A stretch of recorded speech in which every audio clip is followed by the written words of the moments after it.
Untuk biar memenuhi persyaratan itu supplier itu harus bagaimana sih? Yang pertama, kualitas barangnya kan harus sesuai. Rata-rata kan Barang. seperti supplier Indonesia itu belum menerapkan namanya sistem grading. Jadi yang mereka jual itu hanyalah barang-barang yang belum diklasifikasikan. Misalnya Udah DP dari buyer. setelah udah DP dari buyer itu kan istilahnya dealnya atau shipmentnya sudah jalan. Sudah jalan ya. Sudah jalan dan buyer dari sana pun sudah berkomitmen. Supplier juga senang. Iya, supplier juga udah senang. Dapat duit di awal soalnya. Jadinya udah mereka ada ongkos produksi, kita bikin MOU. MOU-nya itu ada apa aja?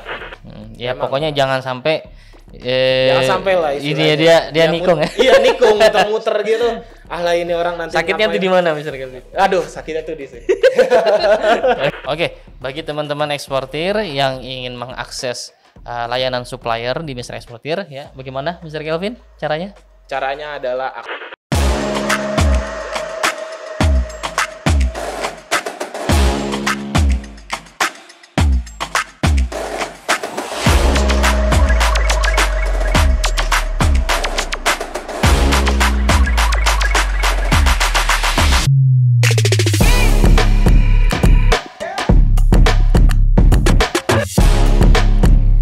ya, halo sobat eksportir sekalian. Kembali lagi bersama kami di sini dengan Export Talks Mr. Eksportir. Saya Mr. Ana sebagai pembawa acara di sini. Ya, pada sesi kali ini kita sangat-sangat bersemangat sekali karena kita akan membahas persoalan yang mungkin sering kali banyak ditanyakan oleh para eksportir ya. Terutama masalah supplier. Nah, pada saat ini kita kedatangan tamu spesial ya bersama Mr. Kelvin. Halo Mr. Kelvin. halo juga Mr. Anas, alhamdulillah baik. Mr. Anas sendiri kabarnya gimana? Baik, alhamdulillah. Semangat ya kita ya hari ini. Iya, harus semangat tiap hari, tiap pagi. Oke, eksportir sekalian, kita kedatangan Mr. Kelvin di sini. Beliau adalah eksportir juga ya, dan sudah pengalamannya sudah banyak sekali, baik dari segi pengelolaan atau manajemen untuk suppliernya, kemudian negosiasi dengan buyer dan lain sebagainya. Nah, sekarang kita mau cari ilmunya khusus untuk manajemen supplier ya kan, karena supplier ini juga pondasi yang paling penting ketika kita untuk melakukan ekspor ya. Nah, Mr. Kelvin sendiri nih, coba perkenalkan dulu nih. Kira-kira Mr. Kelvin ini sudah seberapa lama bergelut di bidang ekspor nih? Sebelumnya saya Kelvin Alfiando. Saya pernah bergelut di ekspor sejak 3 tahun silam karena dari awal itu sudah kuliah udah belajar ekspor dulu gitu. Oke. Dulu sempat zaman-zamannya cengkeh dulu. Masih di harga 70.000 per kilo itu sempat jadi eksportir juga. Kuliahnya juga ini kan sesuai jurusan ya? Iya, kebetulan kuliahnya itu membahas tentang ekspor. Jadi perdagangan internasional wilayah ASEAN dan RRT. Oke. Dan di sini jabatannya adalah sebagai procurement specialist yang mana berfokus kepada pengadaan barang proyek-proyek agriculture atau marine product yang akan diekspor ke depannya. Oh gitu. Berarti pengadaan barang-barang atau produk khusus agriculture doang atau yang lainnya juga ada? Iya, kita untuk sekarang kan fokusnya agriculture. Cuma karena kita ingin mendevelop divisi atau lini yang baru, kita akan ke depannya mau coba-coba kita lihat marine product yang berpotensial untuk diekspor ke depan. Oke. Nah, bicara tentang supplier nih Mr. Kelvin. Nah, menurut Mr. Kelvin nih lebih susah cari buyer atau cari supplier sih sebenarnya? Sebenarnya ya dua-duanya hampir sama-sama sulit. Sama-sama sulit. Cuma karena kita bayarnya udah lumayan ada. Gitu. Jadinya kita lebih tricky buat nyari supplier yang berkualitas yang bagus. Jujur karena beberapa supplier kita agak kurang memenuhi persyaratan jadinya. Oh gitu. Emang gimana untuk biar memenuhi persyaratan itu supplier itu harus bagaimana sih? Yang pertama, kualitas barangnya kan harus sesuai. Rata-rata kan seperti supplier Indonesia itu belum menerapkan namanya sistem grading.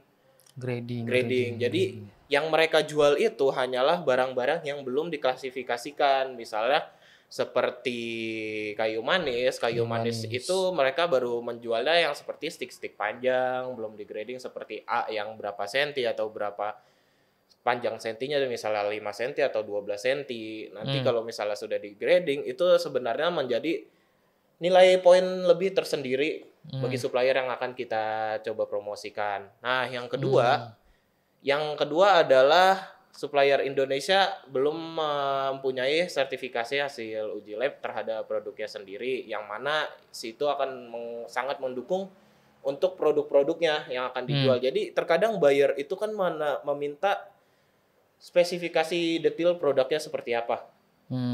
Nah, kendalanya Indonesia suppliernya banyak yang belum ada sertifikasi uji lab. Sertifikasi uji lab itu maksudnya apa nih?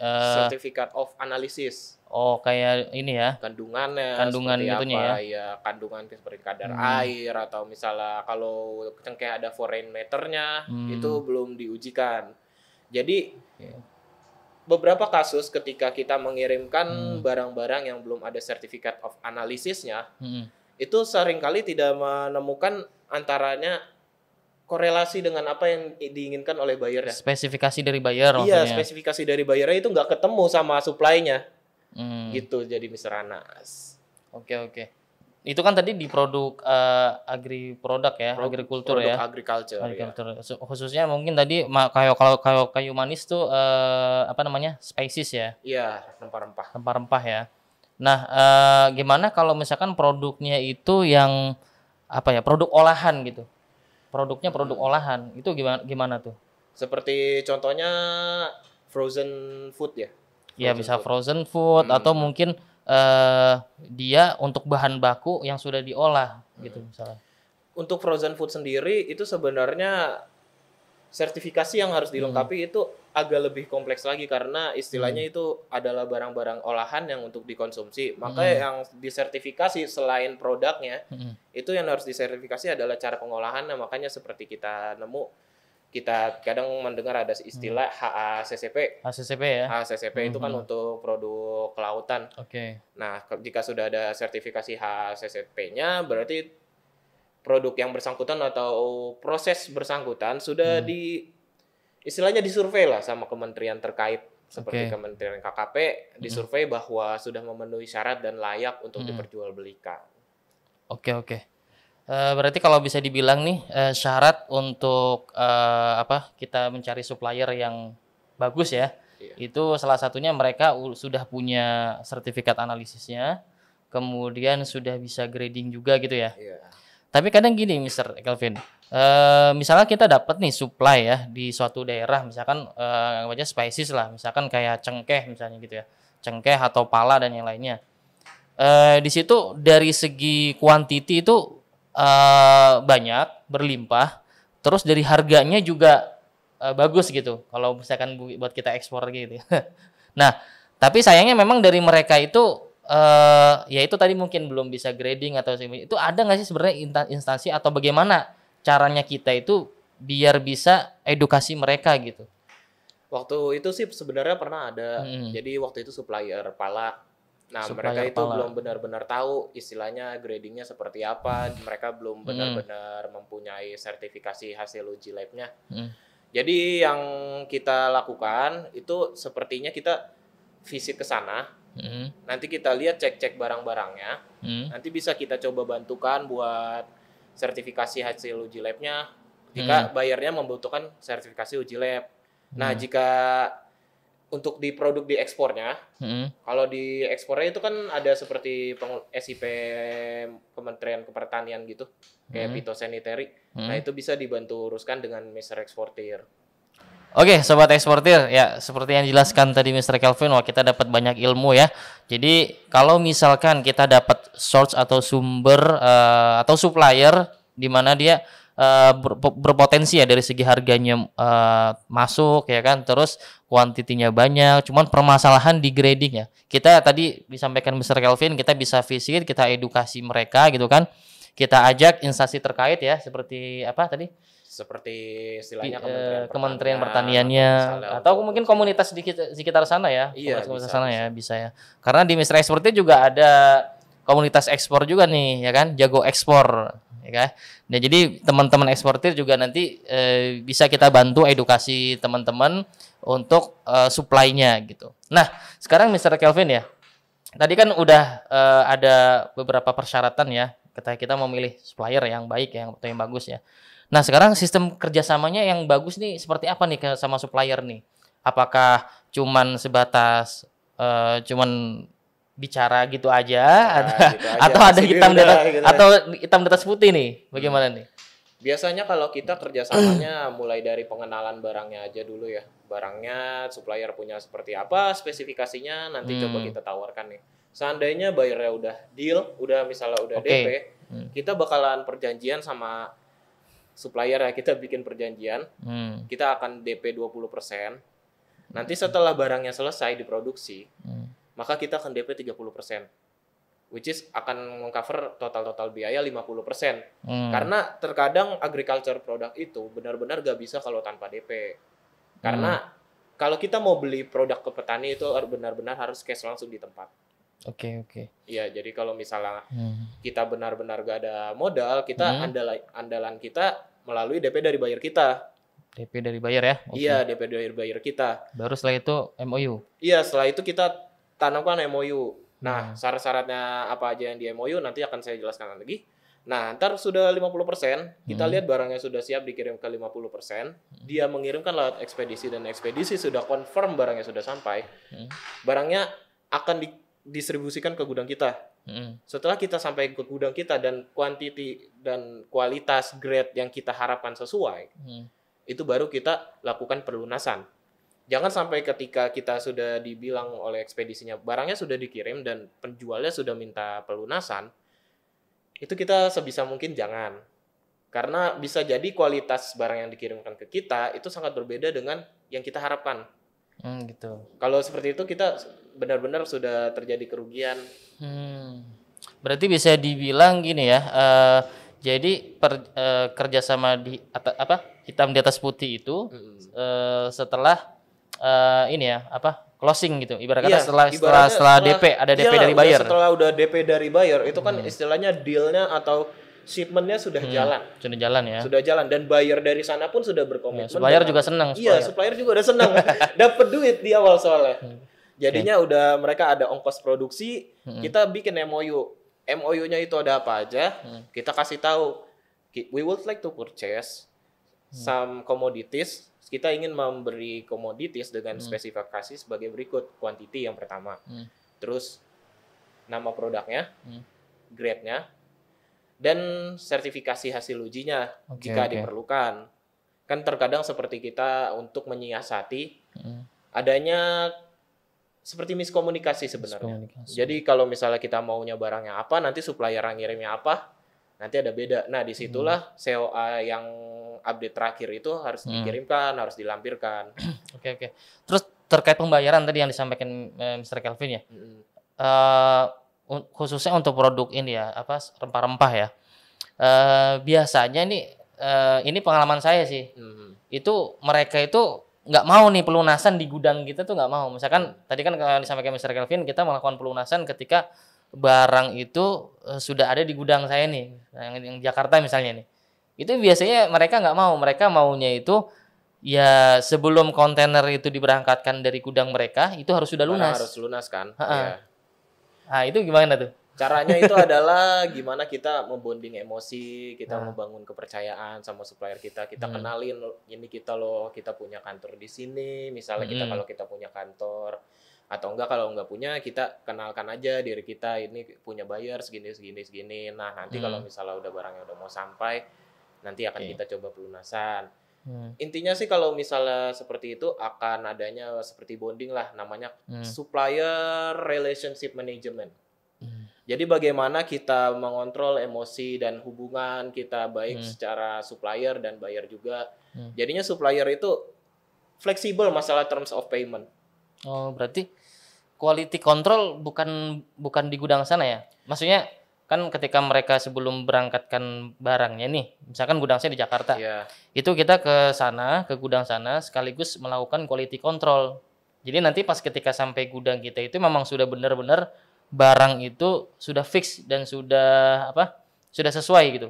Karena kan kalau misalkan nih nggak sesuai nih, barang udah ada di gudang kita nih, kan harus kita balikin lagi. Kalau misalkan cuman 10 kilo, 20 kilo oke lah. Tapi kalau bisa satu kontainer kan bahaya juga.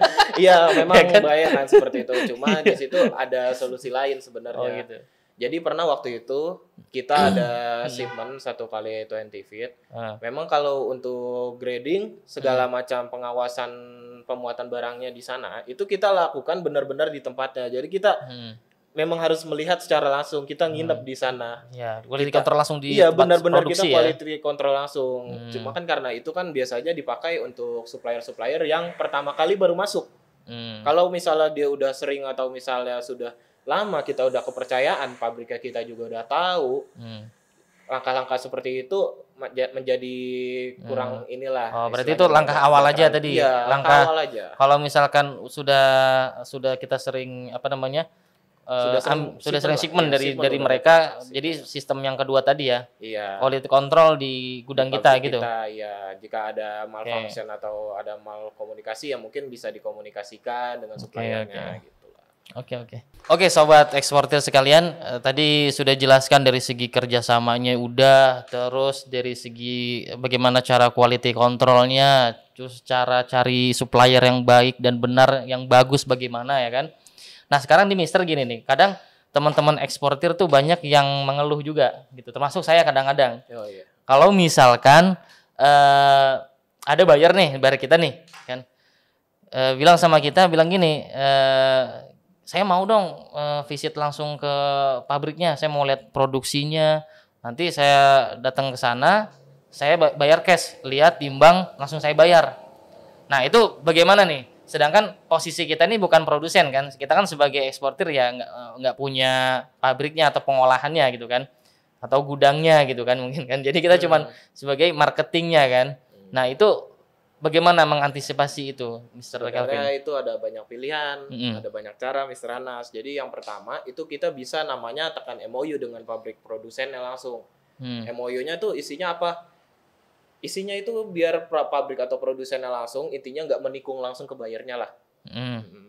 Dan setelah MOU itu diteken sama pihak produsennya, dan kita udah dapat bukti, MOU-nya sudah berlaku lah untuk shipment ini dan shipment selanjutnya. Kan mungkin aja kalau shipment ini beli di kita, nurutin MOU, selanjutnya nggak ini dibeli langsung kan, iya bisa aja kan kayak gitu, itu banyak sebenarnya. Iya, direct langsung jadinya ke produsennya. Nah setelah kayak gitu, bayarnya silakan datang kalau misalnya ke sini dan mau timbang bayar lah istilahnya di pabrik lah bisa. Cuma ada kekurangannya sebenarnya di situ. Jadi terkadang seperti komoditi agriculture itu kan terkadang ada signature ya. Dia di daerah mana? Contoh misalnya kratom atau cengkeh kratom di Kalimantan. Kratom. Iya. Jadi satu Kalimantan itu dia kan punya banyak banget produsen atau supplier kratom. Jadi ketika misalnya bayarnya survei langsung ke tempatnya, itu bisa jadi ada dua, antara dia benar mau beli di kita, sama yang kedua dia muter-muter. Ya, nyari-nyari supplier lain. Nyari-nyari yang lain, nyari-nyari harga yang lebih murah. Nyari perbandingan lagi. Iya, kalau kayak gitu kan MOU dari kita juga nggak berlaku. Nggak berlaku. Iya, berlakunya cuma sama supplier yang ini. Bukan itu sama kekurangannya ya. Iya, kekurangannya yang gitu. Jadi nggak berlaku sama supplier yang lain yang ada di situ. Jadi gitu misalnya. Terus selain MOU gimana caranya untuk antisipasi itu? Untuk antisipasi itu kita lebih baik datangkan ke rumah kita, atau misalnya kita tidak ada kantor gitu. Kalau misalnya ada kantor ya lebih baik langsung diarahin ke kantor saja gitu, Mr. Anas. Soalnya kan kadang memang kalau satu produsen itu dia ada pabrik kelapa ya biasanya samping-sampingnya ya pabrik kelapa gitu, Mr. Berarti datengin ke ke rumah kita atau kantor kita lah ya. Kediamannya kita lah biar dia terus nanti kita minta sama supplier buat kirim sampel atau kirim produknya untuk kita display di depan buyer ya gitu ya. Mungkin gitu ya. Iya. Sebenarnya ada beberapa cara lain juga kayak shipment bertahap. Misalnya dia mau pesannya kan yang 1 kali 20. Itu bisa aja kalau misalnya dia nggak percaya ya udah trial aja dulu, misalnya berapa ton, misalnya 1 ton aja dulu boleh. Nanti kalau misalnya kan jadi bertahap trustnya dia. Jadi misalnya nanti kita simpen 1 ton bagus, 5 ton bagus, atau 10 ton bagus. Nanti yang ke 16 tonnya dia udah mulai berani nyoba gitu. Misal. Jadi semua itu berproses. Siap, betul. Terus juga saya juga punya pengalaman gini Mister, terkait yang tadi tuh masalah supplier mau visit langsung. Jadi ada beberapa komoditi itu kan kalau misalkan petani ya udah gudang oke lah curahan ya, udah di grading oke lah, kayak misalkan cengkeh nih sudah di grading, sudah dipotong 8 cm itu emang ada gudangnya ya di Surabaya tuh ada juga. Nah, tapi Surabaya emang banyak ya. Tapi kita bisa tambahkan value ke mana? Ke buyer nih. Buyer biasanya tuh ya kalau misalkan dia mau tinggal enak gitu kan, ya dia mintanya sudah packaging gitu. Sudah packingan, misalkan ada packingan berapa gram gitu, satu kemasannya. Nah, kita mungkin bisa tambahkan di kemasannya itu, packingannya itu. Karena kalau misalkan dia minta langsung ke pihak si gudang, dia nggak bisa. Karena kan dia cuma jualnya kan curah ya. Iya. Jualnya tuh kiloan ya, atau tontonan gitu kan. Nggak bisa custom packaging gitu. Kita bisa tambahkan itu ke si buyer. Jadi meskipun dia visit langsung ke gudang kita atau gudang supplier kita gitu kan, tetap nanti dia akan ininya ke kita karena kita bisa melakukan packaging itu gitu. Jadi nilai tambah lah, ada nilai tambahnya gitu ke produk yang kita mau jual ke si buyer. Mungkin itu sih Mr. Kelvin ya. Iya, sebenarnya bisa seperti itu juga. Istilahnya jadi buyer ke kita juga punya nilai tambah. Cuma kan untuk istilahnya men-secure bisnis kita lebih istilahnya lebih konfidensial, lebih aman lagi. Itu ya seperti itu tadi langkahnya.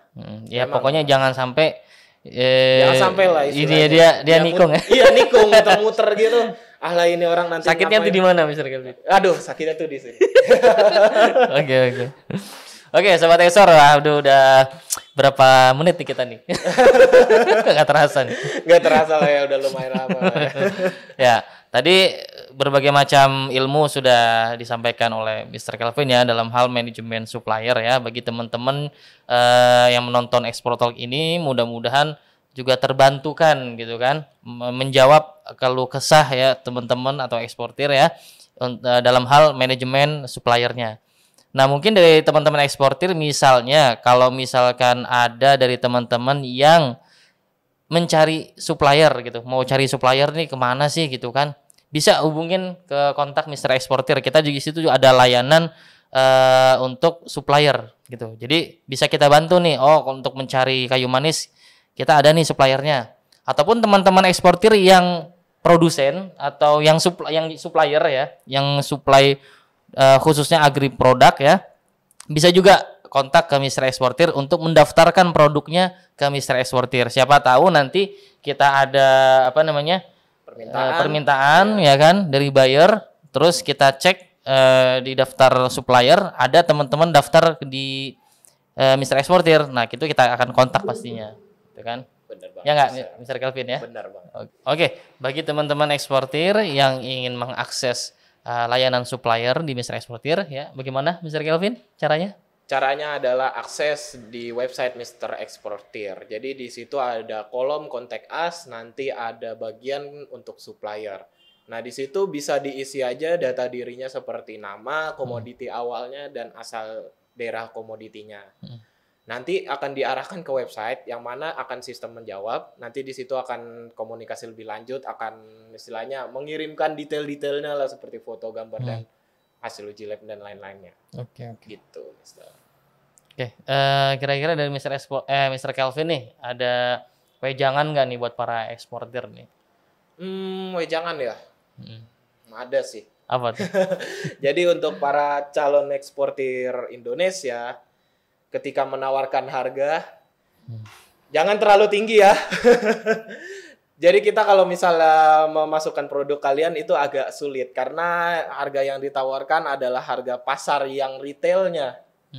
Jadi bukan harga yang bisa dijual kembali gitu sih, Mister. Jadi kita kayak jualnya sama aja kayak jual pasar, padahal kan istilahnya masih dijual lagi gitu loh, Mister. Gitu. Siap. Jangan lupa teman-teman eksportir untuk follow sosial media kami Ada Twitter, TikTok, Facebook, Instagram @MrExportir. Dan juga jangan lupa like, comment, and subscribe channel Mr. Exportir agar bisa terus berkembang nantinya. Dan juga bagi teman-teman yang ingin mengakses jasa ekspor, layanan eksportir terpercaya, bisa akses melalui www.mrexportir.com. Oke, kurang lebihnya Export Talk kita pada hari ini. Kita tutup dengan membaca hamdalah. Alhamdulillahirabbil alamin. Terima kasih banyak. Salam ekspor.